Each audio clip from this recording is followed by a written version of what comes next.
What's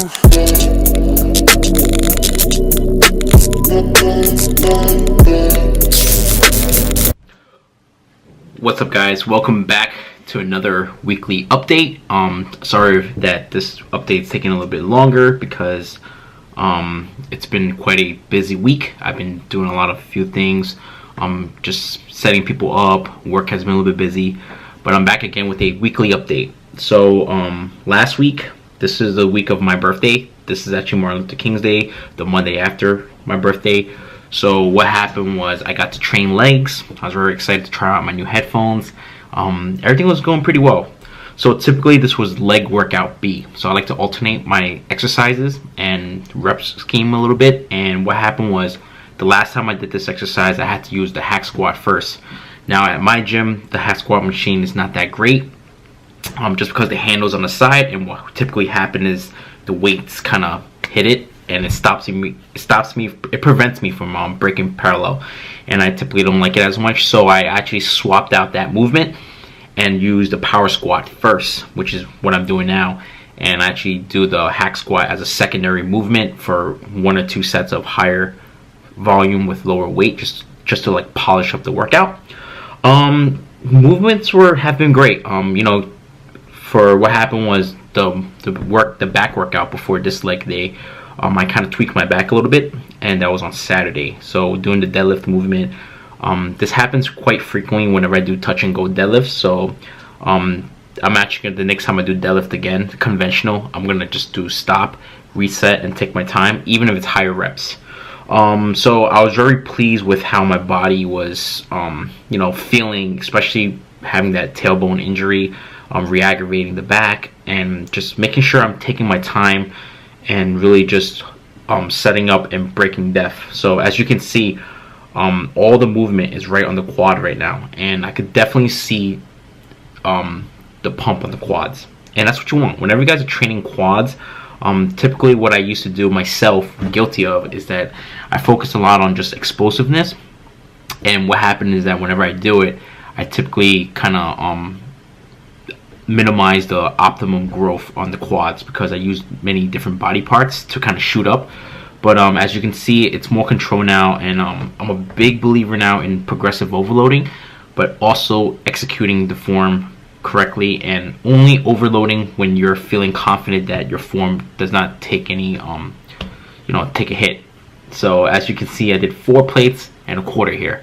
I could have gone 5 plates, but I really want to make sure my back was up to it. I didn't want to like kind of strain my back. Sometimes when you feel good and then you try to jump too fast, what happens is like you tend to aggravate the body even more. So I'm a big believer of just taking a step back, reassess, and then moving forward. So definitely really good. It was nice and control. I broke the depth, and that's how training should be, guys. Pushing yourself, but 100% make sure safety comes first, right? So after this set, pretty much the next movement we're going to jump into is the hack squat, like I mentioned before. And typically I'm only doing a plate for now, remember, just to make sure I feel it, because with this specific hack squat at this gym, when I go too heavy, I tend to not feel it. So whenever you're working out, just don't go through the motion. Make sure you guys are really asking yourself, am I feeling the movement?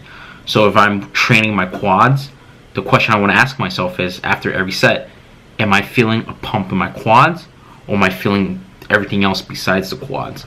So every movement, every set, every rep is an opportunity for you guys to really ask yourself the question, what can I do to be better? This could be slowing down time under tension, working on technique. So it's very important. And even for me, as I've been doing this for a long time, I'm always constantly making sure that I'm feeling the movement, because you don't want to like hurt yourself.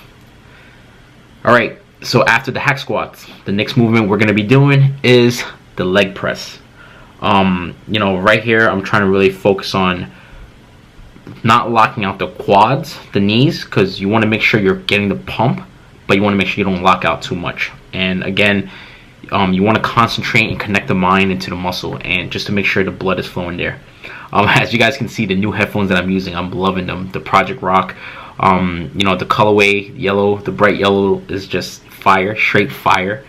And I know a lot of people was like, there's better stuff out there, Granted, there are, but again, I wanted new headphones, something different for my Beats, just for the gym, and so far I'm loving them, and no complaints. There's only one complaint: when I do the power squat machine, it doesn't fit, so I have to like take them off each set. But everything else is good. It stays on my head. As you can see, I'm starting to load up more. Here I'm doing 4 plates and a quarter. I'm taking it slow because my back again was really hurting from the previous few days, so I want to make sure I'm not really stressing my body even more. So again, I'm really pleased with how the weights are moving, and you guys can see it's very consistent throughout the movement. It's not like 2 slow reps and then the rest are fast. You want to make sure everything is consistent throughout the eccentric and concentric movement, just to make sure that you're really working out the muscle appropriately and optimally throughout each set. Pretty much after my leg press, I really like doing these leg extensions towards the end and higher reps too, just to really, one thing I tend to notice is that whenever I use the leg extensions now, I don't have to go load it to like all the max out. I don't have to max out the plates, but what I do have to do is make sure that I'm getting the nice stretch at the bottom, and I'm making sure I'm getting the nice stretch at the top, and I'm making sure my quads are doing the work, especially when I stretch and extend it, because I've seen a lot of people, they go real fast like this when they kick it, and that's a no-no, because you want to really feel the movement. Again, when you're going like this too fast, you're not really feeling the blood and the movement of the exercise. Next movement, working with stiff-legged deadlifts with dumbbells. I've been liking these a lot this off season for my glutes and hammies. Again, typically I like to go a bit heavier, but because of my back injury, gotta play it safe, guys. I did 90 pounds, and surprisingly, they felt really good. I was really surprised because my back and quads, everything was just pumped up from the previous movements. So I was actually really pleased, and I was able to adjust and move up just to make sure that I'm still progressive overloading and I'm not just doing lightweight. So there's always a difference from setting up the right weight for you guys. So you don't want to go easy and sell yourself short, but then again, you don't want to rush the process and risk injury. So I think this is the really tricky part, because there's never any black or white area. There's always that gray area. You have to make the judgment of what works best for you, right? Again, I felt good. So some people would typically say don't push yourself, but I felt good mentally and physically. I knew I was able to do it, so I went up the weight, and I'm so glad I did, because again, every time I do these stiff-legged deadlifts, I'm making sure I'm driving from the heel of my foot, and you want to make sure that you're squeezing your you feel the hamstring stretching, and you're kind of like hip thrusting and squeezing the glutes on your way up. Again, one of my goals this off season is to really bring up my glutes. And next movement after that, seated leg curls. I haven't done this in a while, but I was very pleased. I was able to really stack up the weight on this and adjust it to a movement where I could really squeeze at the bottom. So you see me holding my hamstrings right there, and one reason is for me to really make sure that I'm working the movement. It's very easy to kind of just let the legs and the calves do all the work. So again, for this movement right here, you want to make sure you're squeezing at the bottom, and you want to feel the hamstring kind of like stretch and come back, and you want to contract it. It's very easy to just go through the movement and not really engage the muscle itself. So whenever you do these leg curls, just make sure that you guys are really feeling the hamstring work. Don't just kind of like move it with your calves.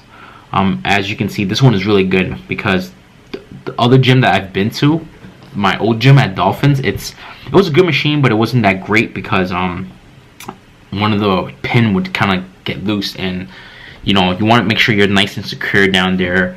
And as you can see, the movement is very fluid. Like, I'm not going super fast, but I'm not going super slow. Again, I'm making sure that I'm connecting my mind to my muscle. It's an art, really, to be honest. And whenever I work with my clients, or even give tips to people, I always ask them, like, do you feel it?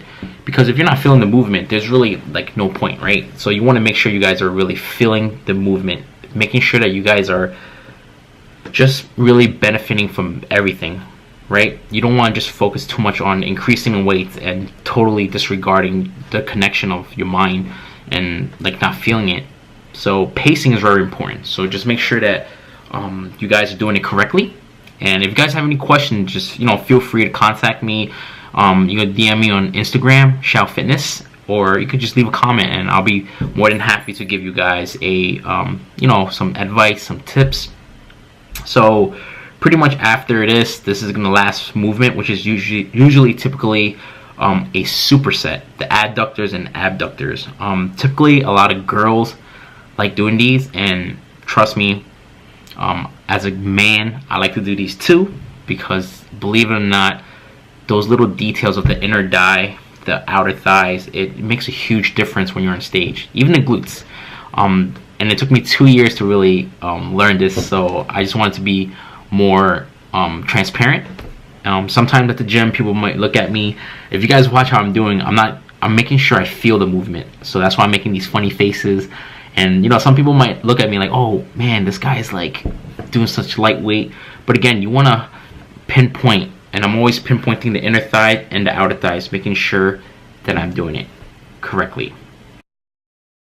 Thank you guys for watching. If you guys like the video, please like, share, and subscribe. Thank you.